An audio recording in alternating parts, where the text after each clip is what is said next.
Some tips or advice for living a healthy lifestyle for feet in particular. I think the first thing is how do we protect our feet? So the most common way are shoes. So when you're at the store, you want to take the shoe off the shelf and put your hand on the tip of the shoe and then bend it. And you want it to bend where the toes bend. So make sure it doesn't bend in the middle of the foot, and obviously that's where the foot doesn't bend. You want it to bend where the toes bend. The second test is to kind of, you want to try to wring it out like a dish rag and make sure that the shoe doesn't fold on itself.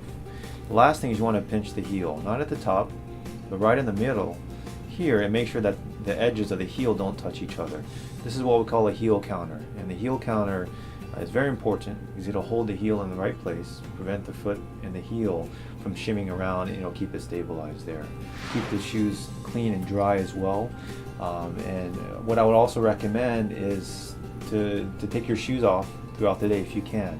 Let them air out as well, prevent any kind of moisture buildup as well. The last thing I'll say about that is socks. So the types of socks rather. So cotton is good for cushion, but it's not good for moisture. It's like a sponge, it'll soak up that moisture. So you want to try and wear socks that are a little bit thinner and have and consist of synthetic materials such as polyester, nylon, rayon. These types of socks will wick away moisture instead of have you sitting in that moisture the whole time. For diabetics specifically, the nerves oftentimes don't work properly.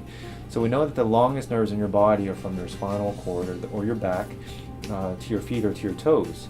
Those tend to be the first nerves that are affected with diabetes. They stop working, you stop having the proper sensation, and you can very easily step on a rock or on a pebble, on even a nail, and not feel it. So what I recommend in diabetic patients, you want to check your feet daily. In the morning, check in between the toes, look underneath, shake out the shoes, turn it upside down, make sure there's nothing inside, and also put your hand inside too to feel that there's nothing inside.